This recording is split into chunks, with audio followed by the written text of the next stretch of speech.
Hey, it's Ben Trigo from Elephant Herd Consulting. In the past, I've talked a lot about inventory turnover, capital cycling, how to recognize the issues, and today I want to talk about what to do about it. So all companies die by running out of cash. The key culprit in that is usually too much inventory. They've accumulated too much slow-moving inventory.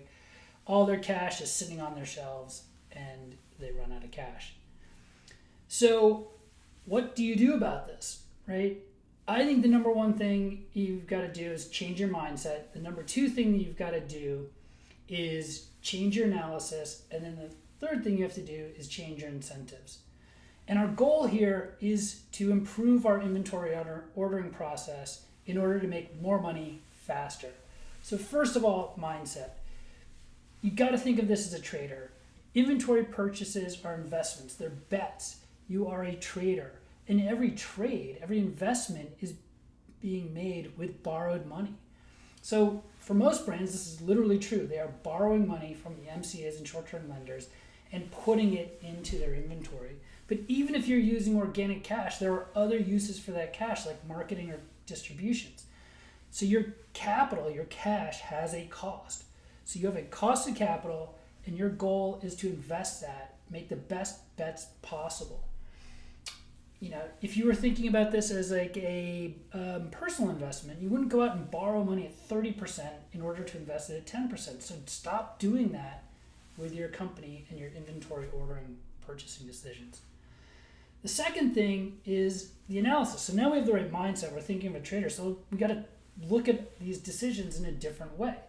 And I think there's three key things that we have to figure out. One is, am I satisfying known demand or am I creating new demand? Now, obviously, we could have a hero product and we could just milk that for all it's worth, but typically the TAMs aren't big enough, CACs are rising, so we look for new products to drive growth. So am I, making this bet on current known demand or am I trying to create new demand?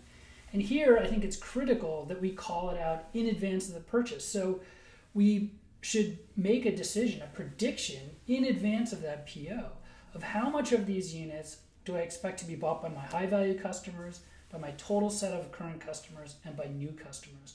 And once we do that, we can properly allocate things like ad spend and other costs behind the new investment.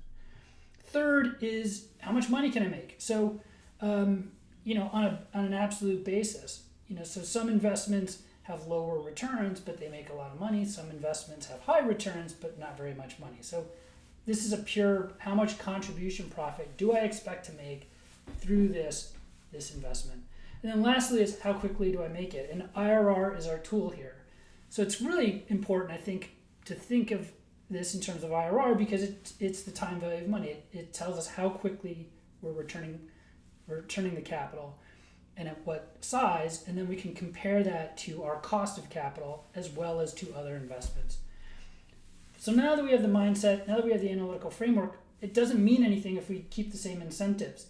So we have to look to improve and reward people by their process, not by the results. So we are seeking to look at these predictions and then determine how accurate we are after the fact in making our predictions, and then figuring out what we need to do to make our predictions better and thus improve our process. There's a bunch of common pitfalls like punishing stockouts or ordering to unrealistic goals or kind of what I call capriciousness disguised as process that are in the post. But lastly, it's really, we got to avoid running out of cash. We have to improve our inventory ordering process. It's a change in mindset. It's a change in the analytical framework, and then it's a change in incentives. If you are looking to make these improvements, if this sounds interesting to you, reach out. I'm happy to talk about it, answer your questions, and help you through it.